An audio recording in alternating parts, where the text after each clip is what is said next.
Welcome back to another tier list video. Today we will be ranking the Forged and the Barrens legendaries. Okay, so starting off with our first legendary, which is Brucon. Now Shaman finds itself in a weird spot in the meta right now. They aren't really a very big part of the meta, and it's just a very small amount of players that actually play Shaman. So we haven't really. Now I don't think very many people have actually experimented with Brucon, but I think where Brucon lands himself is what I thought of when I first saw Brucon was OTK. But many people just use them to just clear the board or just do small removal or cheap removal. Like Landslide or something, or the new rank spell, Chain Lightning. He works, it's just, when I look at Brucon, I think just worse than Malagos, but you can use him in standard. Plus, you can just Vulgin out the Malagos, so it doesn't really... Yeah, Brucon just seems like kind of a meh legendary, and only one to really help Shaman for a little while.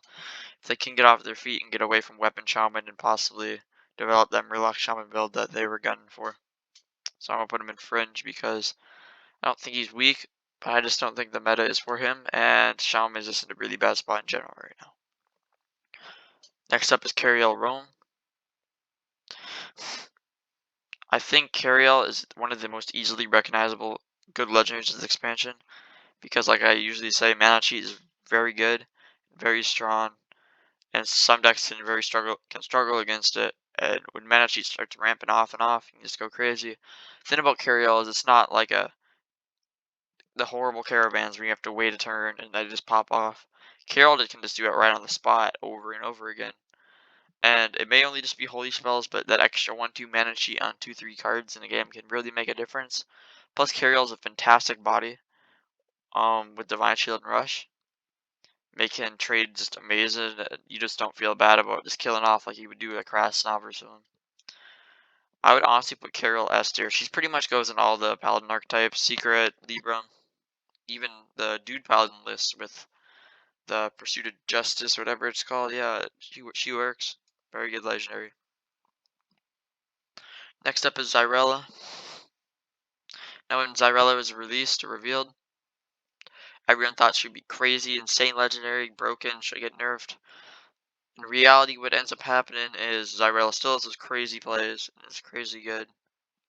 But Priest already has so many board clears. Doesn't really matter. Xyrella's still good, but what I usually find myself struggling with now is the fact that Xyrella usually has to have a healing spell in your hand. And sometimes you can find yourself in these awkward situations where you have the Xyrella but don't have enough mana, or you have the Xyrella and you just don't have the Renew or the Desperate Prayers in your hand to just pop off on your opponent.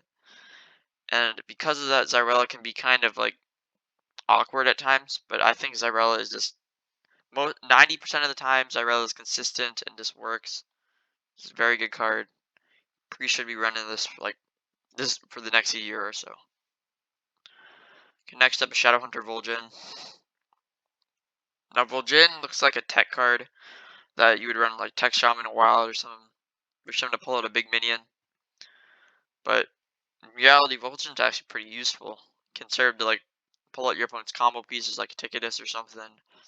Cheat out a Scrapyard. Throw out your Malagos for an OTK and like Wild or something. Vol'jin has just proven himself to be more useful than like Silas was in Darkmoon, because he kind of faded after he was released. I wouldn't say he's like the best free legendary at the start of the expansion, before the expansion, like Kel'Thas, and he's not as good as Kel'Thas, not as good as Vargoth, but he's still a very useful legendary that it doesn't hurt to have in your collection. I'd say Fringe because you don't auto-include him, but you can just run him in some decks. Like Control Warlock very sometimes. Next up is Mordresh Fire. Now, unfortunately for Pin Mage looks like a really fun deck, and I had fun playing it for the first week or so of Barrens. But there are just so many Lunacy Mages in the meta that no one has really tested Mordresh to an extent. I mean, Pocket Galaxy and Wild, it just seems like there's better things to do. You can just run the cheaper stuff, like the Flame Waker's Sorcerer's Apprentice, which should get nerfed in the next month or so. That's what I would think. But Mordresh, even if Mordresh Pin Mage isn't really prevalent, Mordresh still kind of works because He's so powerful that against some decks, like aggro decks or something, and you've already stabilized, you just win the game. Your opponent just can't get back on board. You already have enough damage, and if they can't kill the Mordresh, you can just Potion of Illusion it again and just play it again, and then Potion of Illusion that one and get you 2 back. It's pretty good. Mordresh is also saved by Reckless Apprentice, which backs up that card. Reckless Apprentice and Wildfire are extremely dangerous to play against, and can feel like once Mage starts going, you can't really stop it. Same Mordresh is playable. It's just not as quite S tier because of the conditions you have to meet and the deck building archetypes you have to build around for Mordresh. But and that he's still pretty good legendary. Pyroblast. Board killer AoE, you get a minion. Next up is Tamsin Rome. Now I was wondering about Tamsin when she was first released because I'm like, yeah, we don't know any shadow spells. And I was kind of skeptical until they revealed all of the shadow spells in both wild and standard, and adding the spell schools to all the spells in the game that needed them. Tamsin is very good in Dark Glare. You can do Solarium twice, Spirit Bomb. Even Power Word Overwhelming. You can do. There's like a 16 damage combo in Wild you can do with it. It's just absolutely disgusting. You can discover Dark Peddler, more copies. Very good. And Control Warlock she's used to discover the 5 mana destroy a minion, restore 3 health to hero. I don't remember that card is called. The new buffed Corset card that came from Frozen Throne that the damage and lifesteal. The Soul Fragment AoE cards, School Spirits and Soul Shear. Yeah, Tamsin is just auto include for a long time in Warlock. It's a very strong card. Conditions don't even really hurt. Plus, you can do this insanely OP deck of Chaos combo in Wild or Standard. My bad. Tamsin, deck of Chaos. You win the game. Next up is Mankrik. I feel like Mankrik is a little bugged because I usually just draw the piece almost always instantly. And it can feel really unfair because against some decks that just wins you the game. But at the same time, Mankrik doesn't really have much of an effect in the early game. He does have somewhat of a body, but you're just waiting for that 3/10 payoff later. And that payoff can really swing games in your favor and do that little extra chip damage and like Hunter or something you need. I can't. It's just you're kind of running like a niche card in the beginning of the game for a lot of value down the road later. I think it's totally worth it. But sometimes you just don't draw the piece and you kind of struggle. And for that, I'm going to give Mankrik A tier. Definitely a good card. Not a craft because you don't need a craft. You get him free in the Tavern Pass tier 1. Next up is Niru Fireblade. Now, I tried a Niru Fatigue deck in Wild where I just burned through my deck and played Niru, Lysiana, Envoy, Nomi. It kind of worked decently. Problem is, aggro kind of just hurts these types of decks. Useless in Standard. Yeah, he's just kind of a bad card. Just like the old Lakari Sacrifice before it, it's just the effect is too much to pull off, especially when you can just be running a better deck like Control Warlock or something. I mean, maybe you can justify running Niru and Control Warlock for like an endgame, but then you'll have to put backfires and replace some things in your deck. And I just don't think that's worth it. I think Niru isn't that good of a card. He's a very fun card though, so I'm gonna put Niru in D tier, sadly. The whole destroy your deck package just does not really pan out for Warlock in the long run. I do not think so. Apart from maybe running Bristleback in some decks, like Zoo. Alright, coming up next, Serena Bloodfeather. Something with Serena is that Priest doesn't really need these small minions just to do some small effect. They'd rather just have like a board clear or something. This is just Serena kind of cuts your second Desperate Prayer for Xyrella or something like that. Just makes it a little more awkward, less breathing room. And I mean, sometimes you can get a 2 mana like 4/3 and like debuff your opponent's minion. If you think about that, that value is crazy. But just if you think about the impact that Serena usually has in the entire match, it's kind of like minuscule, and it doesn't really feel like something. It doesn't really feel like a legendary. I think that people really crap on this card too much because it's not entirely horrible. But I do feel like Serena can actually like do work sometimes, and maybe in like an aggro priest or something, like mop up the early game and just slow them down a little bit, destroy their board, destroy their tempo while developing your tempo. But the problem is you can't really run her in rally priest because you know what rally does. That's not very good. So I'd say Serena C tier. Probably someone would do a Serena OTK in a wild or something, but I just don't know. Next is Kazakus. Running 4-drops is a worse condition than running 4-drops is not the worst condition in the world. It's definitely doable. Unfortunately for paladins, you're gonna have to cut all the good legendaries like Carrielle Rome and stuff, or Consecrates or cards like that for Kazakus, so it's pretty hard to do in paladin. But yeah, Kazakus' effect just blows people out of the water. You can do it in Rogue, but you're sacrificing Scabs, which is one of the reasons Scabs hasn't been seeing the overall play rate that people expected him to be, the OP card that they thought he would be. I'd say Kazakus just can get you out of a pinch, kind of an insane nutty card. Definitely like top 3 legendary of the expansion. Can be very scary to play against. It's just look, because these are little RNG though, depending on what you get. You can get a poisonous one that does 1 damage, board clear or whatever. It's just destroying minions for cheap, developing tempo. You can get like 2 5/5s next turn with Divine Shield or Rush or Lifesteal, and this is insane. I think the card might is so good in fact that he kind of like removes other good cards that are 4-drops from other decks. It's just crazy what Kazakus can do. Easy S tier, don't even hesitate. Next is Overlord Sourfang. I would say Sourfang as a power level is A tier. Definitely a playable card. Control Warrior. Problem is Control Warrior isn't that good right now. Like Control is like dead. It's mainly just Rush Warrior. And I don't think people really want to run all those Frenzy Warrior cards. I had success with the Tarho Brave and the Stonewall Anchorman, but those are just don't really they just kind of like get the board back for you. It's not like the game winning condition card like Rattlegore is or Alistraza is using in that deck. Say still a decent legendary, not like the worst thing in the world. Can still do decent work. It's just feels a little underwhelming, especially when you have to run the Frenzy package. Next up is Scab's Cutter Butter. I think Mana Cheat's usually good. Scabs does have a very powerful effect, just right now Kazakus is kind of overshadowing him, and Rogue just really likes playing cheap. Watch Post Rogue kind of fell out of favor recently, especially after Lunacy Mage kind of took off, but I think it's coming back up, or at least it might. Do you think that Scabs has pretty powerful effect?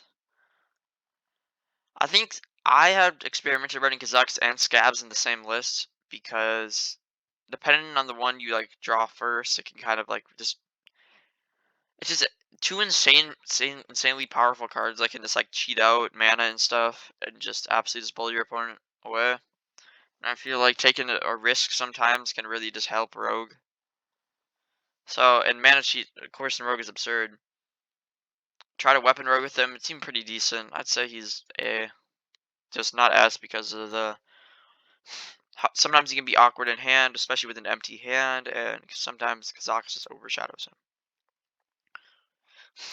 Next up is Death Speaker Blackthorne. My prediction was correct at the start of this expansion. Blackthorne would not be good, not be that good in standard because of the lack of good death rattles and synergistic death rattles. And Demon Hunter right now, Demon Hunter's death rattles just literally most of them just pull out another death rattle from your hand, and that just it just kind of recovers you tempo, but at the same time it just pulls out cards from your hand. It's not really gaining you anything. I would say Blackthorne could be good. It's just he needs a little more support, and same with the Death Rattle Demon Hunter package. Hopefully in this mini set, the Wailing Caverns mini set, I believe that's what it's going to be called. Blackthorne gets some more support, like a Demon Hunter Legendary or Demon Hunter Death Rattle, or just a Death Rattle neutral. Do you think that he's not as good as people think he is in Standard? Because like the best things you can summon are literally Fugan and Stalag. I think Blizzard should have notched down Karn to 5 mana and change this style in a little bit, because that would have improved this card so much. I mean, yeah, he just finds himself in an awkward spot where he could potentially be good, but it's just not Hunter. It's Demon Hunter instead. So for that reason, I'm giving him B, because he still has like a pretty powerful effect. It's just Demon Hunter doesn't really have what Blackthorne needs right now. Canon Master Smythe. Now, almost every game I play in Secret Paladin, which is a lot, I rarely ever see Smythe. I don't know if it's because people just don't run them from their lists anymore, or they just don't have them, which I expect they have them because Secret Paladin is like a tier 1 deck right now. And then with Smythe is, I thought he'd be bad before Secret Paladin's entire package revealed. I kind of still stand by that because Smythe can be really awkward in hand. When I played Smythe, the best I ever did was like something like 2 secrets or 2 Northwatch Sentries or whatever they are. And that just doesn't feel that great. I feel like Smythe was a little, just an awkward legendary that you can sometimes, your hand can sometimes just punish you for. Sometimes you'll have 5 mana 4/4 just floating in hand. Dead draw. I don't know. I just don't think Smythe is that good. I'm gonna give him C tier. Sword of the Fallen is much better than Smythe even after the nerf to it. Next up is Rokara. This card doesn't even like look like a legendary. It just feels like a really weird effect, just plain and boring. I feel like with Rokara, she can be used as a Warmaul Challenger and then a Rush Warrior, and just build up your board. And I've seen Rokaras get out of hand. She's not like a good legendary, but she's not like as bad as Niru. I think that maybe in some Pirate Warrior list or something in a while she could be used. But other than that, this is basically Rush Warrior for Rokara. Hand buff condition and Rush Warrior. It's a C tier. Blade Master Samuro.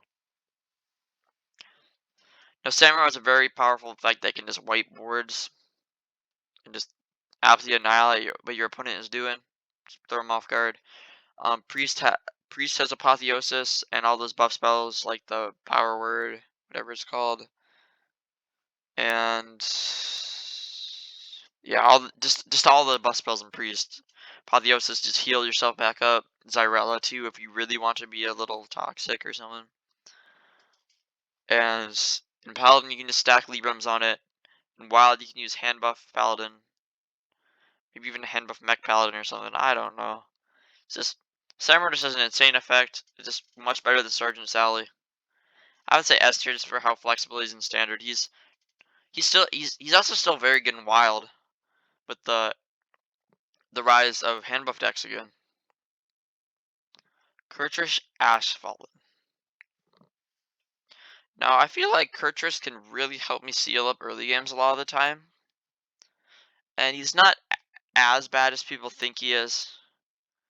Still not the best legendary book. He can be a little awkward in hand, but sometimes you can get like that Kurtrish off that just trades into 2 of your opponent's 3-drops or 3-drop into 2-drop, and that feels pretty good. But I don't know. You could probably run better stuff in Demon Hunter. Maybe a Sigil of Flame or something, but that's awkward too. It's just Kurtrish is kind of an awkward card with like a powerful effect. It's just, I don't know. You can find himself. Outcast cards usually find themselves in weird situations. I'd say C. Plaguemaw the Rodden. Plaguemaw is the thing with Plaguemaw is he's pretty bad in Standard because you place him behind a minion, they just kill it. You have to kind of do it. You kind of have to set up trades to kill off your own top minions on purpose with Plaguemaw, just to get a body back. And usually that, I mean, that can be good sometimes. But I think in the case of the Plaguemaw is in Hadronox Druid Wild, that would be like the only home I could realistically see him in. I tried him. Oaken summons Plaguemaw, and that makes him like half as good already off the bat. And then it just feels like it just makes him bad. And then it just feels like gross overkill when you've already have like all that N'Zoth and Hadronox and Kartuts and stuff, and like Plaguemaw just doesn't really like you have so many minions already. You just trade into Plaguemaw with the minions that you want to pop, and your board's already full. So I don't know. I'm trying to do the Plagma achievement right now and it's miserable. I'd say Plagma's D. He's just gross overkill for a deck that doesn't need him. And it interferes with your early game protection. Next up is Brock Kodoban. Brock kind of fixes Hunter's draw problem in a way. And kind of helps, because Hunter usually has had empty hands, like, have had a problem with that last, like, 5 years or so. But now, Hunter, this meta is kind of having better hand size, better hand luck. I think Brock can be used in almost all the Hunter decks, apart from maybe a couple Face Hunter builds, but I think he can be played in most of them. I think that you do not run a 3-cost spell in these Hunter decks, though. Unless you're playing Secret Hunter and you run, like, the one that summons the Darkmoon Striders, whatever it's called. Mankrik into him kind of resolves a 3-drop spot, and what can happen is you can just, in Face Hunter, that can just really push you over the edge, because it's like not missing a turn for damage, and it feels pretty good. Because you're getting all, you're creating value, and you're dishing out damage at the same time, which is your end goal.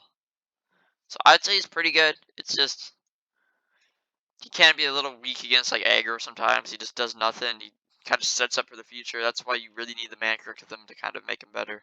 Still a good card. Maybe craftable. Guff Rune Totem. Guff is a pretty powerful effect, but I think at Token Druid they already dump out their hands so fast that Guff usually just does not really have a follow up, and if they clear it, the Guff version of Token Druid is just done after they clear.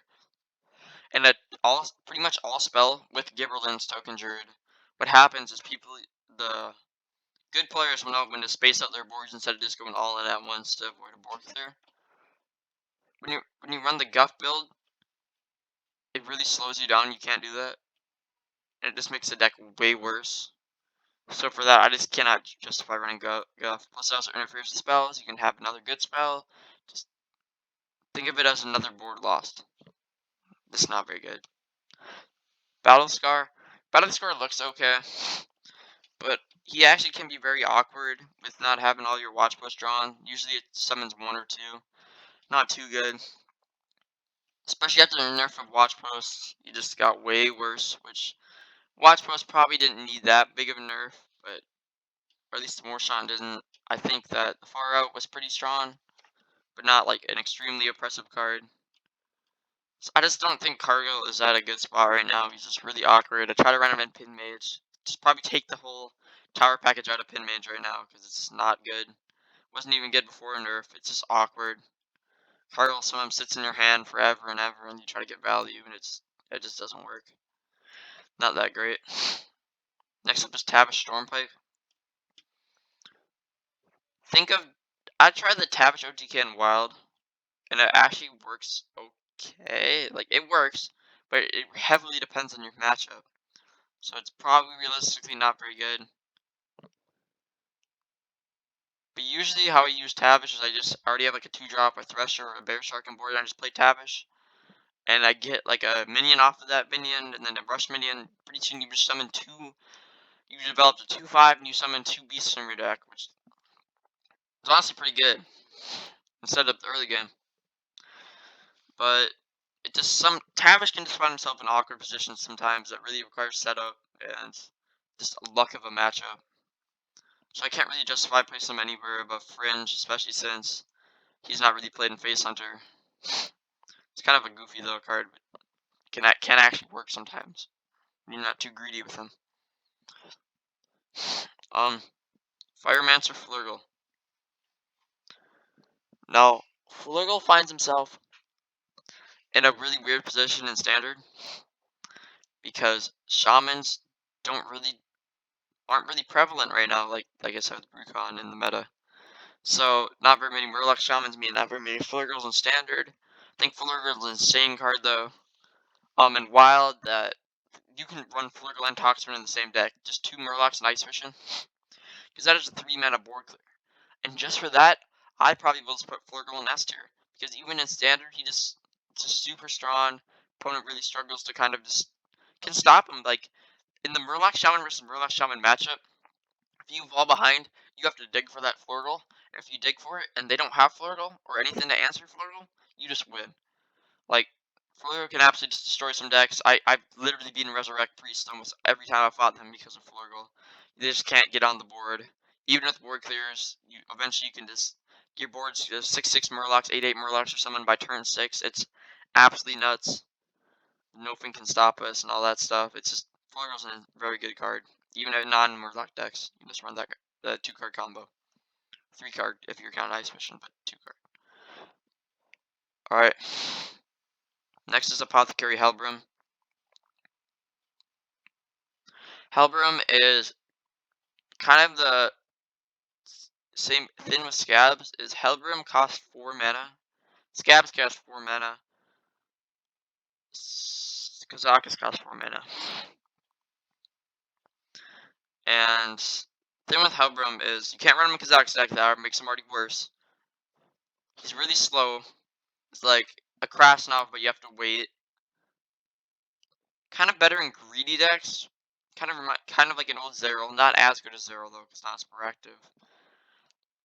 I think he finds himself in a weird spot where he's just not very good because he's on the more expensive side. I know 4 mana isn't that much, but to Rogue, that's just a lot of like commitment to put into a card, and especially if it can just get silenced or something. Think if this card was a little cheaper or something, it would be much better. Like 3 mana, this card would probably go to A tier or something. But at 4 mana, it just struggles to really do much. Plus, Weapon Rogue and Smythe Shank aren't really that prevalent. Though when I have played the deck, I mean, I don't see very many people playing the deck. But when I play the deck, I absolutely just roll people, and it seems very powerful and good. But I just don't think he's that good. Oh yeah, and Weapon Rogue is not going to do very good against even Secret Paladin. Obviously, that's probably one of the reasons why it's not prevalent. And last but not least is Varden Dawn Grasp. Varden kind of makes up for Frost Nova. But if you think about it, you're just paying for a 1 mana 3/3, and then you play Frost Nova. That can be pretty good, but Varden also has the extra effect of like a pre-buff Flame Strike. Now she does 4 damage if they were already frozen. Now it does 5 damage, but Varden does 4 damage, and that can be really good for just finishing off your opponent's board or just stalling the game for like a Mordresh or something. Extra pin. Pretty good. It's just I don't really see anyone running around wild apart from a couple of Highlander Mageless. But yeah, plus you also have Kazakus in this meta, so I don't really know about Varden. Say B tier. She's alright. She's not bad. Alright, that's my Force in the Barrens tier list. Next up is the new Corset legendaries, excluding any of the old ones like Cenarius and Crush.